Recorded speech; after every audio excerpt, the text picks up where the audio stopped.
வணக்கம்.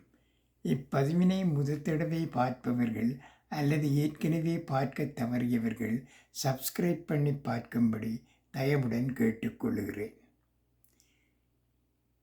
இறந்தபின் ஒரு மனிதன் வாழ முடியுமா? ஒரு மனிதன் இறந்த பிறகும் வாழ முடியுமா என்ற கேள்விக்கு ஆம் என்ற பதிலே கிடைக்கிறது. அவரது வார்த்தைகள் மக்களின் இதயத்தில் உயிருடன் இருந்தால் அவர் என்றும் வாழ்வார். அந்த வகையில் இன்று வரை நம்முடன் வாழ்ந்து கொண்டிருப்பவர் கண்ணதாசன். ஒரு சாதாரண மனிதராக பிறந்த அவர் தனது சிந்தனைகளாலும் சொற்களாலும் கோடிக்கணக்கான மக்களின் மனதில் இடம் பிடித்தார். வாழ்க்கையின் சந்தோஷம், துக்கம், காதல், பிரிவு, தத்துவம், நம்பிக்கை எதை குறித்து எழுதினாலும் அது நேராக மனிதர்களின் இதயத்தை தொட்டது.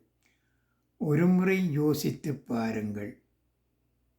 நாம் அனுபவிக்கும் பல உணர்வுகளை வார்த்தைகளால் சொல்ல முடியாமல் தவிக்கும் நேரங்களில் கண்ணதாசனின் பாடல் வரிகள் நம் மனதை பேசிவிடுகின்றன. அதுதான் ஒரு கவிஞனின் வெற்றி. அவர் பாடல்களை மட்டும் எழுதவில்லை, மனித வாழ்க்கையையே எழுதி வைத்தார். காலம் மாறிவிட்டது, தலைமுறைகள் மாறிவிட்டன. ஆனால் காதல் வந்தாலும், கண்ணீர் வந்தாலும், வாழ்க்கை பாடம் கற்றுக் கொடுத்தாலும் பலரின் நினைவுக்கு இன்னும் முதலில் வருவது கண்ணதாசனின் வரிகள்தான்.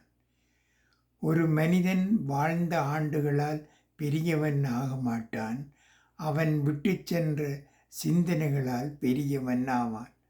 அந்த வகையில் கண்ணதாசன் ஒரு கவிஞர் மட்டுமல்ல, காலத்தை வென்ற ஒரு சிந்தனையாளர். இன்றும் அவரது படைப்புக்கள் நமக்கு ஒரு உண்மையை நினைவூட்டுகின்றன.